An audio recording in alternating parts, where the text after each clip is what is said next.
तो ये आपका जो नाम में चेंज हुआ है, परिवर्तन हुआ है, वो किस कारण हुआ? कैसे एक विकास तिवारी विकासानंद बने? इस धरा पे हर व्यक्ति अपना पूर्व जन्म का कर्म और प्रारब्ध लेकर आया है। मैं पहले बहुत चिंता करता था कि इस जीवन में मुझे क्या करना चाहिए, क्या मेरे लिए उत्तम है। मैंने चिंता छोड़ा और चिंतन करना प्रारंभ किया और प्रभु राम की कृपा हुई और आज मैं विकास तिवारी से विकासानंद की तरफ अग्रसर हूँ। कलयुग का जमाना है, लोगों की लाइफ में बहुत सारे जीवन में इतनी सारी परेशानियां हैं। तो ये इतनी सारी परेशानी होने के पीछे क्या कारण है? दूसरी बात आती है कि हमें रामचरितमानस से क्या उन परेशानियों से निकाला जा सकता है? परेशान क्यों हैं लोग? इस धरा पे अधिकतर व्यक्ति परेशान क्यों है? कारण श्री रामचरितमानस में बड़ी सुंदर शिक्षा मिलती है। राम कथा सिर्फ अमीरों के लिए ही है? जो बड़े बड़े कथावाचक हैं वो हमेशा उनका जो पांडाल होता है बेहद खूबसूरत सजाते हैं, इसमें कोई शक नहीं है। और एक जो गरीब व्यक्ति है, क्या उसके घर में कभी रामचरितमानस का पाठ नहीं हो सकता है? मैं आपको पुनः बताऊंगा कि मैं श्री राम कथा नहीं करता, मैं श्री राम चर्चा करता हूँ। श्री राम कथा तो मैं कर ही नहीं सकता, इतनी मेरे अंदर शक्ति नहीं, क्षमता नहीं, क्योंकि ईश्वर जो है ना वो अंशी है और हम उसके अंश हैं। जिन्होंने मुझे बनाया, भला मैं उनके चरित्र का वर्णन कहाँ कर पाऊंगा। नमस्कार दोस्तों, आपका स्वागत है एक और नए एपिसोड में। मैं हूं आपकी होस्ट, आपकी दोस्त भारती। तो आज का एपिसोड बेहद खास होने वाला है क्योंकि आज हम बात करेंगे राम कथा। जब राम जी की चर्चा होती है तो हमेशा कहा जाता है कि एक ऐसे युग की चर्चा हो रही है जहाँ से हमें बहुत कुछ सीखने को मिला। बात आती है कि जब हम रामायण की बात करते तो रामायण में भी बहुत सारे तथ्य होते हैं। कहते हैं तुलसीदास जी की रामायण का एक अलग महत्व निकलता है और वाल्मीकि जी रामायण का एक अलग महत्व निकलता है। तो आज मुझे मौका मिला है क्योंकि इस पर चर्चा करने के लिए आज हमारे स्टूडियो में मौजूद हैं कथावाचक विकासानंद विकास तिवारी जी, जो कि वाराणसी उत्तर प्रदेश से हैं। तो पहले तो हम उनका स्वागत करते हैं। और ये मेरा एक पहला प्रश्न रहेगा कि उनके नाम में जो ये परिवर्तन हुआ है उसके पीछे क्या कारण है। तो पहले हम स्वागत करते हैं। तो स्वागत है सर आपका, कैसे हैं आप? हर हर महादेव आप सभी को। और आज बड़ा सौभाग्य का दिन है।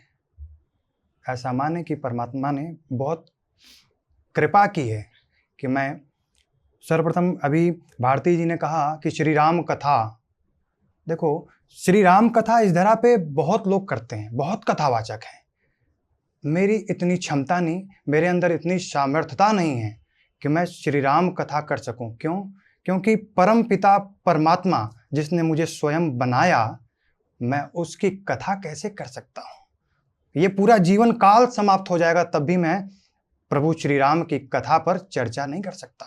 मैं तो सिर्फ आया हूं आज श्री राम चर्चा करने, श्री राम कथा नहीं कर सकते क्योंकि ये पूरा जीवन काल जो है ना समाप्त हो जाएगा तब भी प्रभु श्री राम की कथा का गुणगान हम नहीं गा सकते। तो सबसे पहला प्रश्न मेरा आपसे ये है विकास जी कि जैसे मैं बात करूं, आपको जो हमारे व्यूअर्स हैं या आपके जितने भी जानने वाले लोग हैं वो विकास तिवारी से नहीं विकासानंद से जानते हैं। तो ये आपका जो नाम में चेंज हुआ है, परिवर्तन हुआ है, वो किस कारण हुआ? कैसे एक विकास तिवारी विकासानंद बने? बड़ा सुंदर और अद्भुत प्रश्न है आपका भारती जी। इस धरा पे हर व्यक्ति अपना पूर्व जन्म का कर्म और प्रारब्ध लेकर आया है। बिल्कुल। मेरे भी बड़े अपने शौक थे पहले। मुझे पहले लगा कि मैं बहुत अच्छा क्रिकेटर बन सकता हूँ, बहुत अच्छा अभिनेता बन सकता हूँ या बहुत अच्छा व्यापारी बन सकता हूँ। देखो जीवन एक समय के बाद परिवर्तन लाता है। व्यक्ति कब भ्रमित होता है, कब सफल नहीं होता, सफलताओं की तरफ अग्रसर क्यों नहीं होता, असफलताएं हाथ क्यों लगती हैं? क्योंकि हम दूसरों की चिंता करते हैं। और जब हम आत्मचिंतन शुरू कर देते हैं ना तो हमें सही दिशा में जाने का मार्ग मिल जाता है। मैं पहले बहुत चिंता करता था कि इस जीवन में मुझे क्या करना चाहिए, क्या मेरे लिए उत्तम है। मैंने चिंता छोड़ा और चिंतन करना प्रारंभ किया और प्रभु राम की कृपा हुई और आज मैं विकास तिवारी से विकासानंद की तरफ अग्रसर हूँ। क्या बात है सर, बहुत अच्छा लगा। अगर हम बात करें कि विकासानंद जी का जो एक जीवन शैली है, जो जीवन परिचय है, अगर हम स्टार्टिंग में आपसे पूछना चाहते हैं, आपके जीवन के परिचय के बारे में जानना चाहते हैं, साथ में जानना चाहते हैं कैसे आपका जो रुझान था वो राम कथा की तरफ बढ़ता चला गया। देखो, हर व्यक्ति के जीवन में कुछ ना कुछ उनके पूर्वज, जी। उनके पुरखे हम्म। गुण दे जाते हैं, बिल्कुल। चाहे वो अच्छे हों या बुरे हों। हम्म। मैं बड़ा सौभाग्यशाली हूँ, मैं उस कुल से आता हूँ जहाँ मेरे पूजनीय स्वर्गीय दादाजी पंडित लालजी तिवारी, जिनके कानों में कहीं भी श्री रामचरितमानस अगर गूंज जाती थी तो बिना बुलाए वो मानस जी का पाठ करने चले जाते थे। मुझे लगता है उन्हीं के कुछ कर्म और प्रारब्ध मेरे साथ ऐसे जुड़े, मुझे प्रेरणा मिली और मैं प्रेरित हुआ। और मैं श्री राम कथा तो नहीं कर सकता, मैंने आपको बताया था पीछे कि राम कथा करने के लिए पूरा जीवन काल कम पड़ जाएगा, लेकिन राम कथा नहीं कर सकते। हम श्री रामचरितमानस से कुछ चौपाइयों पे चर्चा अवश्य कर सकते हैं। तो मैंने इस प्रेरणा को अपने दादाजी से सीखा, प्रेरित हुआ और इस श्री राम चर्चा की धारा प्रवाह आगे बढ़ाने का संकल्प लिया। क्या बात है। तो जैसे आपने कहा कि कहीं ना कहीं जो आपके दादाजी से आपको जो चीज़ मिली, प्रारब्ध में आपको जो चीज़ मिली, राम कथा, तो राम कथा से हर एक मनुष्य को क्या सीखना चाहिए, ये हमें क्या सिखाना चाहती है? देखो, श्री रामचरितमानस हमें जीवन में बहुत अद्भुत शिक्षा देती है, हम ग्रहण कर पाए तो। श्री रामचरितमानस की एक एक चौपाइयां हमको जीवन में कब कैसे जीना है, किस प्रकार से जीवन में कष्ट आए तो उससे बाहर निकलना है, ये शिक्षा देती हैं। पर उसके लिए हमें क्या करना पड़ेगा? हमें मानस जी का अनुगमन करना पड़ेगा। हमें नित्य प्रतिदिन श्री रामचरितमानस की चौपाइयों का पाठ करना पड़ेगा। एक छोटी सी चौपाई लेते हैं, बिल्कुल बिल्कुल, और बड़ी सुंदर शिक्षा मिलती है उससे जी। एक बार त्रेता जुग माही, शंभु गए कुंभज ऋषि पाही, संग सती जग जननी भवानी, पूजहि ऋषि अखिलेश्वर जानी।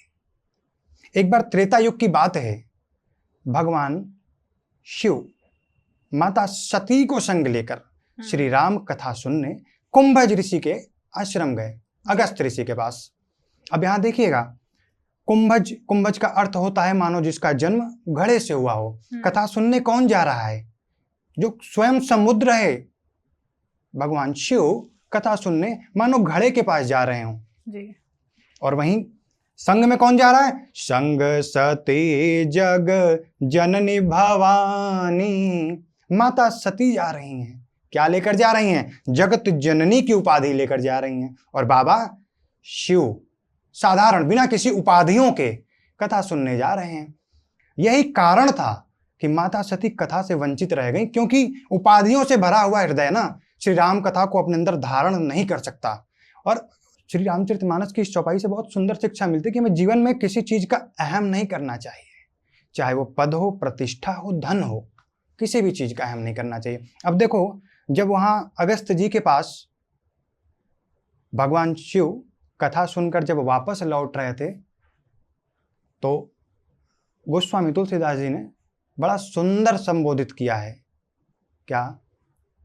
मुनि सन विदा मांगी त्रिपुरारी, चले भवन संग दक्ष कुमारी। बाबा जब कथा सुनने गए थे ना, तब वो बिना किसी उपाधि के गए थे, और जब कथा समाप्त हो गई वापस लौट रहे हैं तो क्या बन के लौट रहे हैं? मुनि सन विदा मांगी त्रिपुरारी, त्रिपुरारी बनकर लौट रहे हैं। और वहीं माता जगत जननी की उपाधि लेकर गई थी, क्या बनकर लौट रही हैं? चले भवन सन दक्ष कुमारी, दक्ष कुमारी बनकर दक्ष कुमारी कहकर संबोधित किया है। दक्ष का अर्थ मानो चतुर होता है। यह मतलब गोस्वामी तुलसीदास जी हमें बताना चाहते हैं कि उन्होंने चतुरता के कारण भी कथा को ग्रहण नहीं किया।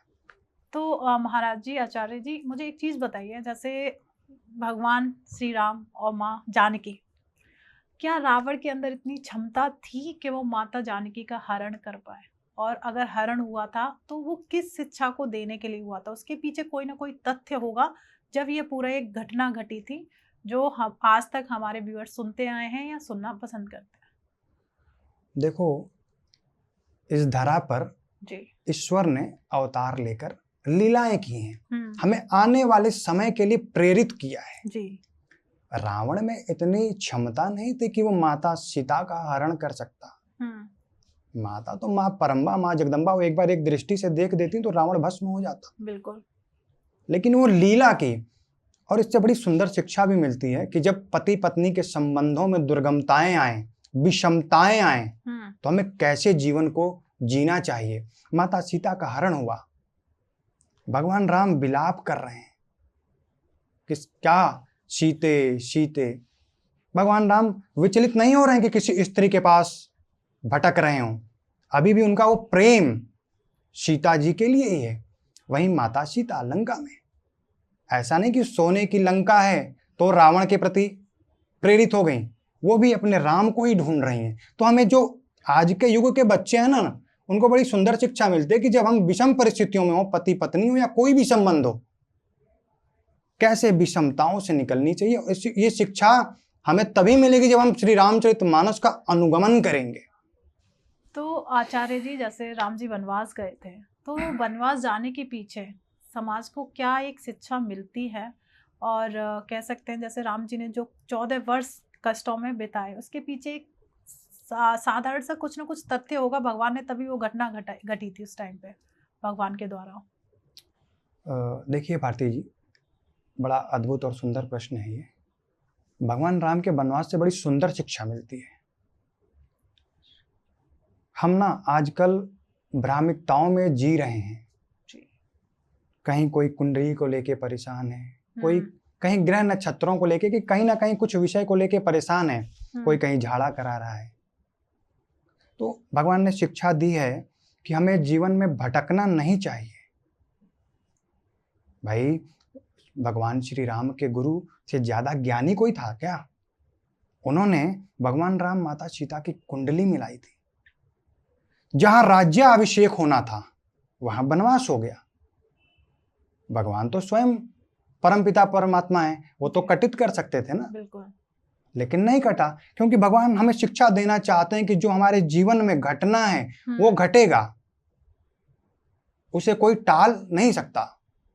भगवान राम मानो दूसरी शिक्षा हमें ये देना चाहते हो अपने वनवास से कि जो चीज जिस समय तय है तभी मिलेगी। भगवान तो स्वयं परमपिता परमात्मा है, वो चाहते तो राज्याभिषेक हो जाता। उन्होंने कहा कि कर्म करो, कर्म करो, फल की चिंता मत करो। एक समय आया, बहुत संघर्ष किया, और बहुत संघर्ष के बाद उनका राज्याभिषेक हुआ।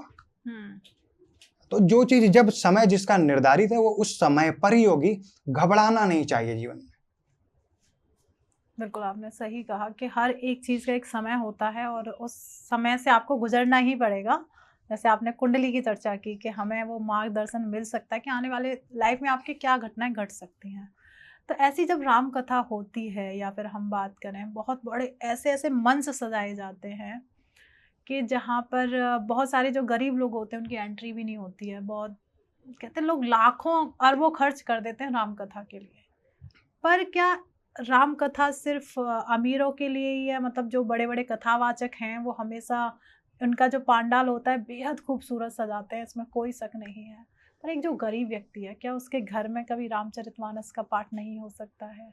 क्या राम की जो कथा है, क्या उसकी गुणगान नहीं हो सकते हैं? तो इसके पीछे क्या तथ्य है कि एक कथावाचक को एक स्टेज ही चाहिए और उसके आगे बहुत सारी जनता जो काफ़ी पैसे वाली हो?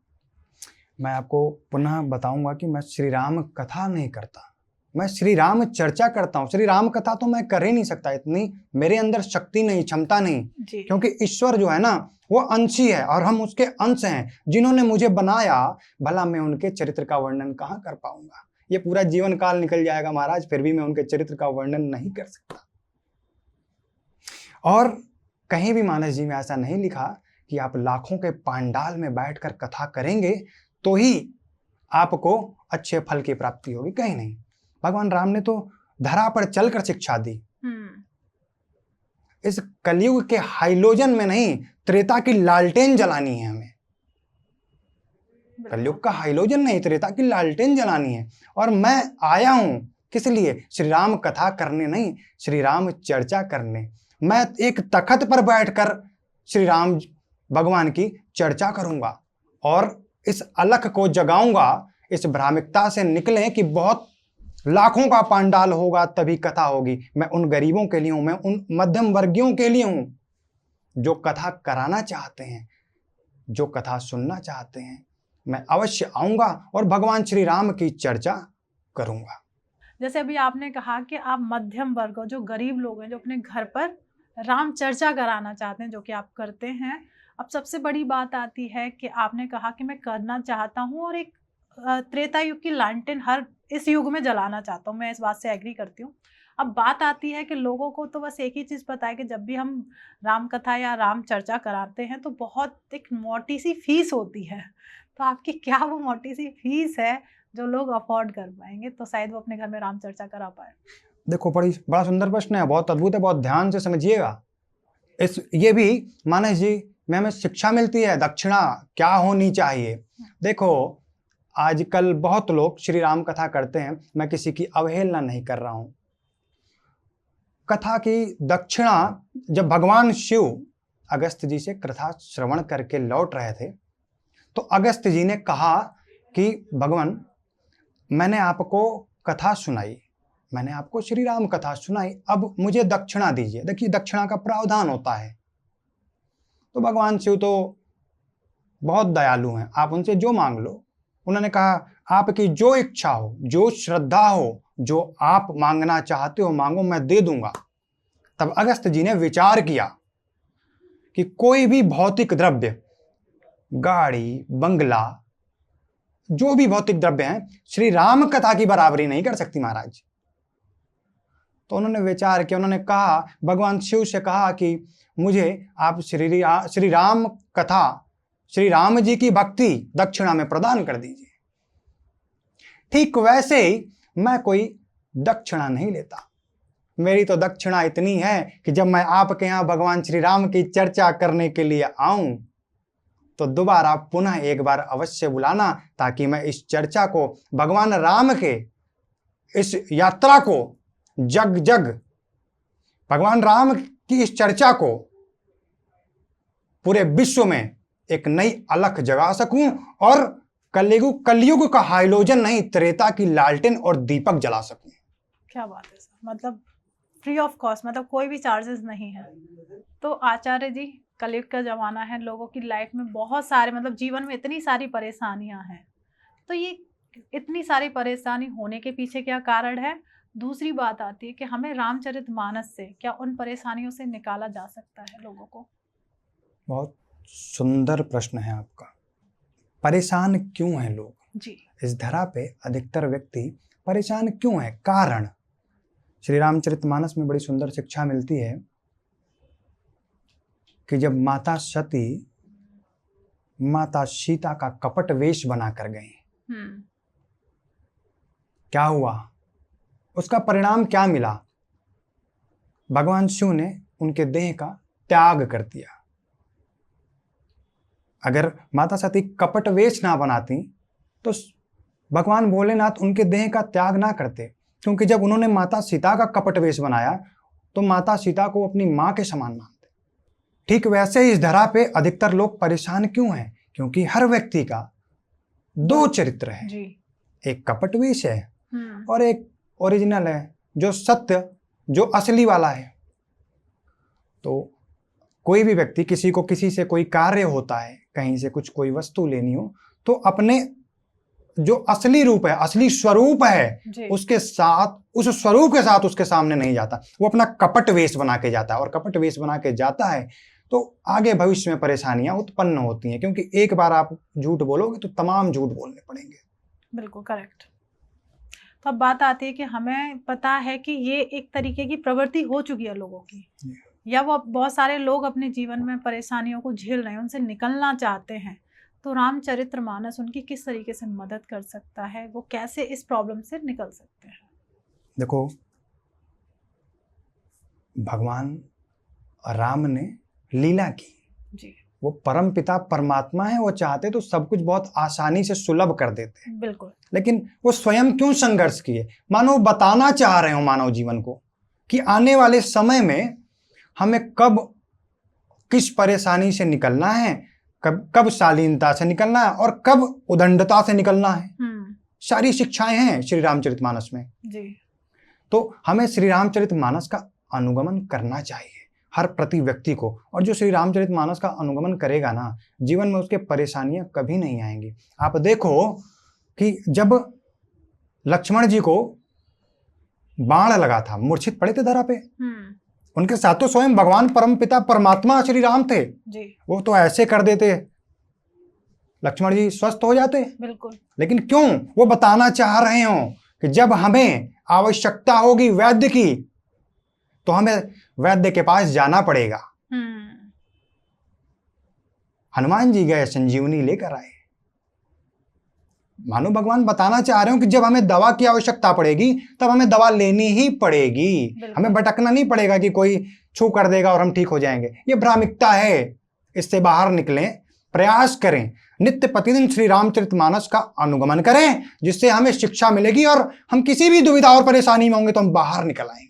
बिल्कुल, बहुत सुंदर, बहुत सुंदर आपने कहा कि हमें कुछ ना कुछ हर एक जीवन जीने के एक पूरा एक मैनुअल या कह सकते हैं हम जीवन किस तरीके से जी सकते हैं वो हमें हमारे रामचरितमानस से सीखने के लिए मिलता है। भगवान ने जो लीलाएं की हैं उसके पीछे कोई ना कोई कारण रहा है। तो अब बात आती है, जैसे आपने कहा आजकल देखा जाए तो हम रिलेशनशिप की ही बात करें, पति पत्नी के रिश्ते की बात करें तो आजकल डाइवोर्स इतना बढ़ चुका है लोगों का कि हर एक मतलब कहते हैं पहले गांव में नहीं होता था तलाक, कहते थे तो शहरों की पद्धति है, लोगों की वहाँ पे उनकी आपस में नहीं बनती है, दोनों वर्किंग है, बहुत सारी प्रॉब्लम्स है। पर आजकल ये कॉमन बन चुका है कि डाइवोर्स हो ही रहे हैं रिश्तों में। ऐसा क्यों? देखो, इस युग में जो नव युवक है जी, वो गलत दिशा में जा रहा है। कारण वो भक्ति भाव में आना नहीं चाहता, वो धर्म का कार्य करना नहीं चाहता है। मानस जी में बड़ा सुंदर आप देखो ना, भगवान श्री राम ने खुद स्वयं शिक्षा दी है। माता सीता का जब हरण हुआ तो दोनों एक दूसरे के लिए कैसे विलाप कर रहे हैं। न भगवान श्री राम भटक रहे हैं, न माता सीता भटक रही हैं। भाई सोने की लंका थी, भटकना होता तो सोचती कि सब तो सोने की व्यवस्था है, कहां जाने की आवश्यकता वहां। भगवान राम को क्या किसी और स्त्री की तरफ ध्यान आकर्षित नहीं होता? बिल्कुल होता, लेकिन नहीं, वो मानो बताना चाह रहे हैं आने वाले युग में ऐसी परिस्थितियां आएंगी जब पति और पत्नी अलग होंगे तो हमें कैसे एक दूसरे के लिए जीना है, कैसे विचार धारणा रखनी है। देखो यहाँ क्या ना, इस युग में हम पेपर पे तलाक कर देते हैं कि हो गया। जब विवाह होता है ना तो अग्नि साक्षी होती है और वो साक्षात नारायण है।